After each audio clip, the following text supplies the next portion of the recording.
Hey friend, welcome to reasoning expert. Am Rahul. आज का हमारा टॉपिक वही है, सेटिंग अरेंजमेंट और स्क्वायर बेस्ड वाला पढ़ेंगे। ठीक है, तो नंबर 1 क्वेश्चन देखो स्क्रीन के ऊपर क्या बोल रही है। 8 फ्रेंड्स बोला हुआ है, P Q R S T U and W are sitting around a square table. 4 of them sit at a corner and 4 of them sit at center of each side. ठीक है, not more than 2 people facing the same direction sit together. ठीक है, तो इसका मतलब क्या है, पहले मैं आपको यहाँ डायग्राम बना देता हूँ। ठीक है, ये मैंने 2 डायग्राम बना लिए और देखो मुझे नहीं पता कौन कहाँ पे फेस कर रहा है। हमें ऐसा कोई डायरेक्शन नहीं दिया है कि कोई अंदर को फेस कर रहा है या बाहर को, बस हमें इनको इस तरीके से लगा देना है। बाकी हम स्टेटमेंट रीड करके ही पता चलेगा कि कौन सा बंदा कहाँ पे देख रहा है। ठीक है, लेकिन ये जो एक स्टेटमेंट दी है ना यहाँ पे, not more than 2 people facing the same direction, इसका मतलब क्या है, सपोज करो अगर ये दोनों अंदर को देख रहे हैं, तो अगर मान लो इनके साथ ये भी अंदर को देख रहा है तो आपका डायग्राम गलत हो जाएगा। इन्होंने बोला है नॉट मोर देन 2, मतलब सिर्फ 2 ही पर्सन है जो सेम डायरेक्शन में देख सकते हैं। मतलब चाहे वो यहाँ पे हो, यहाँ पे कहीं पे भी हो, एक साथ 3 बंदे एक ही डायरेक्शन में नहीं देखेंगे। ठीक है, जैसे कि यहाँ पर एक छोटा डायग्राम बनाता हूँ। सपोज करो इस टाइप का एक डायग्राम है। ठीक है, ये एक डायग्राम है, तो मान लो ये 2 पर्सन अंदर को देख रहे हैं। अगर मान लो अगर मैं एक स्टेटमेंट फिर से कोई पढ़ता हूँ, उसमें भी यही बंदा फिर से अंदर को देख रहा है, तो ये डायग्राम क्या हो जाएगा, मेरा गलत हो जाएगा, क्योंकि एक साथ सिर्फ 2 ही बंदे हैं जो अंदर को देख सकते हैं। या फिर अगर 2 बंदे बाहर को देख रहे हैं और तीसरा बंदा ही फिर यहाँ पे फिर से बाहर को आता है, तब भी ये क्या हो जाएगा, गलत हो जाएगा। चाहे वो अंदर देखे बाहर देखे, लेकिन एट ए टाइम सिर्फ 2 ही पीपल क्या होने चाहिए, एक साथ बैठ सकते हैं। अगर उनके साथ तीसरा फिर से सेम डायरेक्शन में आ रहा है तो मान लेना आपका डायग्राम क्या हो गया, वो गलत हो गया। ठीक है, तो इस लाइन का मतलब ये है। आगे बढ़ते हैं। P sits third to the right of S, S who faces outside the center। अब देखो S को आउटसाइड किए तो S कहाँ आ सकता है, S यहाँ भी आ सकता है, यहाँ भी आ सकता है। ठीक है, तो एक बार S यहाँ बनाता हूँ, एक बार S यहाँ बनाता हूँ, और S क्या बोला है, आउटसाइड देख रहा है। ठीक है, P sits third to the right of S, 1 2 3, P sits third to the right of S, ये हो गया। Only one person sits between P and R। ठीक है, P और R के बीच में यहाँ ऐसा भी हो सकता है। देखो P और R यहाँ हो सकता है, P और R यहाँ आ सकता है। आगे पढ़ते हैं क्या बोल रहा है। देखो यहाँ इन्होंने बोला था P और R के बीच में क्या बोला हुआ है, एक पर्सन बैठा है। ठीक है, और एक आगे लाइन दी है, उसके आगे इमीडिएट नेबर ऑफ W, इसको छोड़ दो। आगे उसके आगे बोला है T and R are immediate neighbours of U। ठीक है, देखो बोला है T और R क्या है, इमीडिएट नेबर है किसके, U के। तो आपको इसको कैसे बिठा सकते हो, अगर सपोज करो R को मैं यहाँ बनाता हूँ। ठीक है, तो T और R जो है वो इमीडिएट नेबर है U के, तो यहाँ तो नहीं बन रहा, तो इसका मतलब R मेरा यहीं आएगा। ठीक है, R यहीं आएगा, और T और सॉरी देखो अगर यहाँ पे अगर बन रहा है कि नहीं, देखो अगर मैं R को यहाँ लेता हूँ, P और R के बीच में एक बंदा आता है, तो R U और T यहाँ पे आ जाएगा। ठीक है, इस तरीके से बन जाएगा, कोई प्रॉब्लम नहीं है। तो R U T ऐसे आ जाएगा, और यहाँ पे अगर चेक करते हैं P और R के बीच में ये बंदा है, तो R U T नहीं बन रहा है। P और R के बीच में एक बंदा है, R U T। ठीक है, इस तरीके से यहाँ पे ये मैंने एडजस्ट कर दिए इसे। अब देखो यहाँ पे एक लाइन बोली हुई है, immediate neighbour of W face opposite direction to W। ठीक है, चलो इसे हम बाद में लिख लेंगे। Q सिट्स एट मिडल, बीच में Q कहाँ बैठा है, बीच में बैठा है, तो Q कहाँ आ सकता है, इधर यहाँ और यहाँ, या फिर इधर यहाँ। इस वाले डायग्राम में तो Q यहीं आएगा क्योंकि मिडल बोला हुआ है, तो और कोई जगह नहीं बचती है। लेकिन यहाँ पे Q की क्या आ रही है, 2 प्लेसेस आ रहे हैं। आगे देखो क्या बोल रहा है, T and R immediate neighbour of U and both faces opposite direction with respect to U। ठीक है, तो अब U की डायरेक्शन पता नहीं चली हमें। W faces outside the table. ठीक है, W क्या कर रहा है, आउटसाइड, W आउटसाइड फेस कर रहा है, यहाँ लिख दिया मैंने। And is not a immediate neighbour of S। ठीक है, तो W जो है इमीडिएट नेबर नहीं है S का, तो W इस वाले डायग्राम में यहाँ आएगा और W इस वाले डायग्राम में यहाँ आ सकता है। चलो आगे बढ़ते हैं, और कुछ दिया हुआ है। 2 people are sitting between R and V। अच्छा देखो R और V के बीच में 2 तो यहीं पे आ सकता है। ठीक है, R और V के बीच में अगर 2 पर्सन्स को लाना है तो इसी तरीके से बैठ सकते हैं। और W बोला है ऐसे, और आउटसाइड देख रहा है। ठीक है, तो W यहाँ आ जाएगा और W यहाँ पर आ जाएगा, और क्या बोल रहा है, आउटसाइड देख रहा है, क्योंकि W क्या है, S के साथ नहीं बैठ सकता। तो यहाँ पर तो डायग्राम कंप्लीट हो चुका है। अब यहाँ पे क्या रहता है, यहाँ पे भी एक अल्फाबेट रहता है। देखो एक लाइन बोलिए, immediate neighbour of W faces क्या कर रहा है, ऑपोजिट डायरेक्शन टू W। ठीक है। ऑपोजिट डायरेक्शन तो आएगी आएगी, लेकिन ये नहीं पता कौन कहाँ आएगा, इधर ये अंदर आ सकता है और वो बाहर आ सकता है, या फिर ये वाला बाहर आ सकता है, ये वाला अंदर आ सकता है। Two people are sitting between R and V, वो तो हो गया। और वी क्या है कि बोला है who is facing outside the table, V क्या बोला है who is facing outside the table. S and V don't have two people in between them, S and V don't have two people in between them, ठीक है। अब देखो S और we के बीच में एक है, यहाँ पे भी एस और वी के बीच में एक है, ये चीज़ भी हमारी यहाँ पे सेटिस्फाई हो रही है। V is not immediate neighbour of either T और U, V is not immediate neighbour of either T और यू, तो वी नहीं है, यहाँ पे भी नहीं है। U also not opposite to T, V is not opposite to T, तो नहीं है, यहाँ पे भी नहीं है। अब देखो यहाँ पर जो लाइन बोली थी एक ऊपर, क्यू जो बैठा है वो कहाँ बैठा है, मिडल में बैठा है। अब इस वाले फिगर में आप देखोगे तो क्यू कहाँ पे आ रहा है, इस वाली साइड में आ रहा है, हमें मिडल में चाहिए था क्यू, और यहीं पे है सिर्फ जो मिडल में आ रहा है, तो ऊपर वाला डायग्राम गलत हो गया, ठीक है। लेकिन अभी भी क्या है, कुछ चीज़ें जो है हमें वो क्या करनी है, इसकी एडजस्टमेंट करनी पड़ेंगी, ठीक है, जो हमें चीज़ें बोली हुई हैं।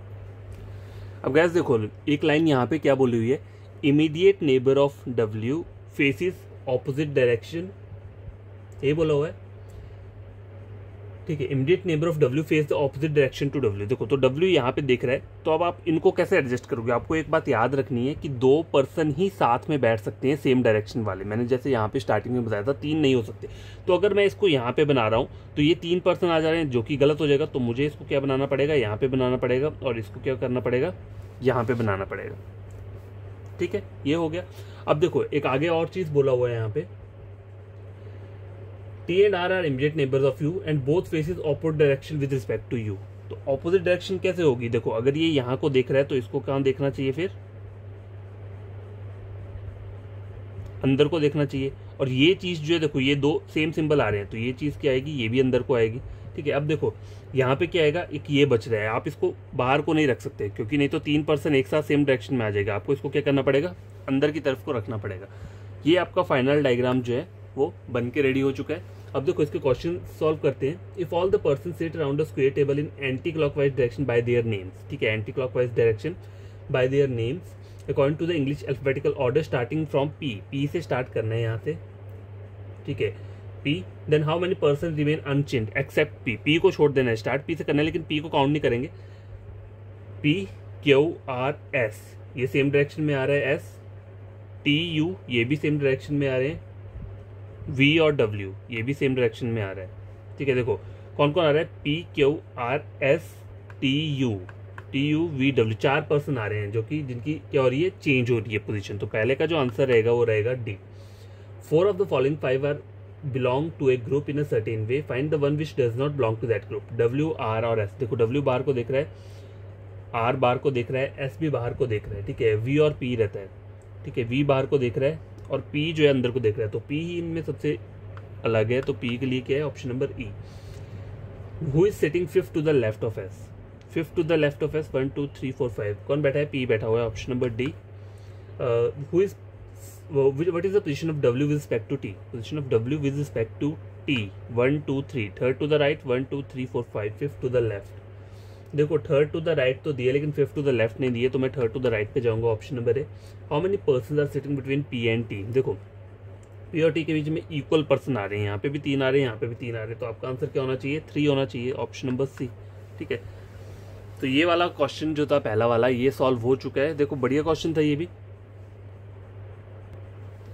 अब क्या ये लास्ट क्वेश्चन है, क्वेश्चन नंबर 2।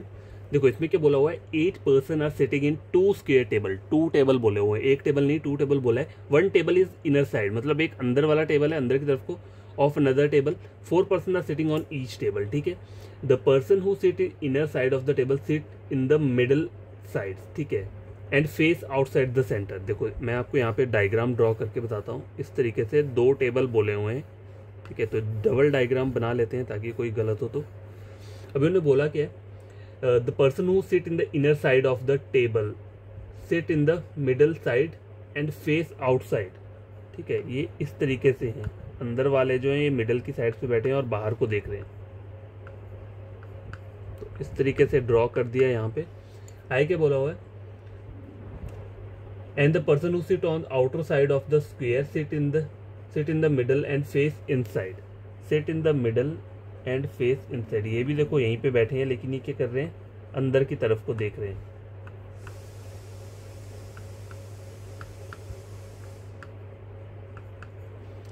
ये बन गया यहाँ पे। अब गैस देखो एक हिंट है यहाँ पे दिया हुआ इस वाले क्वेश्चन में, अगर आप नीचे पढ़ोगे यहाँ बोला हुआ है G and A faces each other, ठीक है, जी और ए एक दूसरे को फेस कर रहे हैं, तो मैं क्या कर सकता हूँ, जी और ए इस तरीके से बना सकता हूँ, या फिर जी बाहर बना दिया और ए क्या कर दिया, अंदर को कर दिया, ठीक है। और हमने डी क्या बोला है, वो आउटर टेबल में नहीं बैठेगा, आउटर टेबल पे नहीं है डी, मतलब डी जो है वो अंदर रहेगा। E sits second to the right of C, who is not an immediate neighbor of G. E sits second to the right of C. E sits second to the right of C. देखो अगर मैं C को यहाँ लेता हूँ तो E sits second to the right of C नहीं आ रहा है, E sits second to the right of C। ये तो जी का इमीडिएट नेबर आ रहा है, इसका मतलब यहाँ नहीं आ सकता। देखो ठीक है, तो मैं क्या करता हूँ यहाँ पे E sit second to the right of C, यहाँ अंदर तो नहीं बन पाएगा इस वाले डायग्राम में, तो ये बाहर ही बनाना पड़ेगा। E sit second to the right of C, तो अगर C को यहाँ लेता हूँ, E sit second to the right of C, E sit second to the right of C।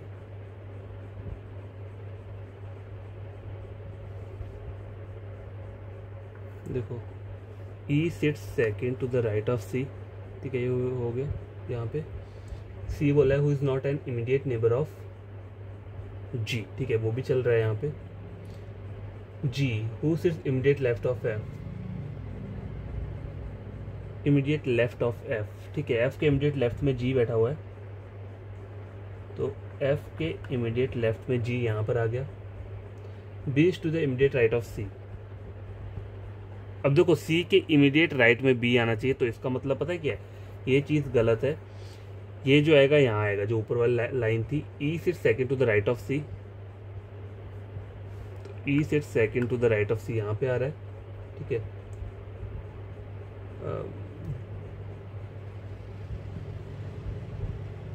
B is to the immediate right of C, C के immediate right में B, ये लो यहाँ पे ये बढ़िया तरीके से डायग्राम बन चुका है, ठीक है, इतना तो बन गया है यहाँ पे। और क्या बोल रहा है, H does not sit with F, H जो है वो F के साथ नहीं बैठेगा, तो H जो है वो यहाँ पे आ जाएगा, ठीक है। और एक और अल्फाबेट बचता है, फिर कौन सा रहेगा वो, D रहता है, हाँ D रहता है। D does not sit at outer table, ठीक है, ठीक है, तो D यहाँ पर आ गया। तो मेरा देखो यहीं पे मेरा क्वेश्चन क्या है, कंप्लीट हो गया, यहीं पे हमारा जो आंसर है वो निकल के आ चुका है इसी वाले डायग्राम में। तो आगे क्वेश्चन सॉल्व करते हैं। 4 of the following 5 belong to a group in a certain way, find the one which does not belong to that group. B A C, देखो B बाहर है, A बाहर है, C भी बाहर है, E और H, H सबसे अलग है, तो H ही रहेगा इसका, option number E। Number 2, which of the following is facing C को कौन फेस कर रहा है, C को फेस कर रहा है H, ठीक है, ऑप्शन नंबर D। उसके आगे बोला है but who is sitting immediate left of H के इमीडिएट लेफ्ट में कौन बैठा हुआ है, D बैठा हुआ है, तो ऑप्शन नंबर E रहेगा इसका आंसर। Which one is true statement as per the sitting arrangement, A B C D E sits on the outer table, A B C D तो नहीं बैठा है ना यहाँ, A B C E sits on the outer table, तो ये तो सही बोल रहा है। E फेसिस F, ये भी सही बोल रहा है। 1% sitting between A and B, ये भी सही बोल रहा है, ठीक है। इसमें आपको बोलना नहीं इज ट्रू। अब ऑप्शन नंबर डी में क्या बोल रहा है, कोई भी ट्रू नहीं है, लेकिन मेरे तो पहले 3 ट्रू थे, ठीक है। और ऑप्शन नंबर ई क्या बोल रहा है, ऑल आर ट्रू। अब देखो यहाँ पे मेरे ख्याल से जो नन इज ट्रू है, ये ऑप्शन नहीं होना चाहिए था यहाँ पे ऑप्शन नंबर डी में। ऑप्शन नंबर डी में कुछ और होना चाहिए था, क्योंकि अगर आप बोलोगे ऑप्शन डी में नन इज ट्रू, तो ऑलरेडी ए बी और सी ऑप्शन जो है वो मेरे क्या हो रहे हैं, ट्रू हो रहे हैं, तो मैं इस ऑप्शन पर नहीं लगा सकता ना नन इज ट्रू पे। और ई में बोल रहा है ऑल आर ट्रू, तो इसका मतलब ये है कि ऑप्शन नंबर डी इन्होंने गलत दिया हुआ है, ठीक है। बुक में जो ऑप्शन नंबर डी है वो गलत दिया, यहाँ पे कुछ और स्टेटमेंट होना चाहिए था, तब जाके ये all are true, option number E इसका क्या रहेगा, आंसर रहेगा, ठीक है। तो ये कभी कभी क्या होता है, बुक्स में कोई पीछे से ये फॉल्ट रहता है। और लास्ट क्वेश्चन देखो, D is sitting opposite to whom in the same table. ठीक है, डी किसके ऑपोजिट है? जी के ऑपोजिट बैठा हुआ है। ठीक है, तो यहाँ पे आंसर क्या रहेगा? डी रहेगा। तो ये दो क्वेश्चंस थे स्क्वायर बेस्ड टेबल, ये हमने पढ़ लिया। अब कल हम पढ़ेंगे रेक्टेंगुलर बेस्ड वाले। ठीक है, तो आपको ये क्वेश्चन बढ़िया लगे होंगे, चैनल को सब्सक्राइब, वीडियो को लाइक शेयर कर देना। और ये वाला आंसर देख चेक कर लेना एक बार, जो मैंने बताया यहाँ पे नन इज ट्रू नहीं था, वहाँ पे कुछ और होना था, तब जाके वो हमारा जो आंसर है ऑल आर ट्रू पे बनना था। ठीक है।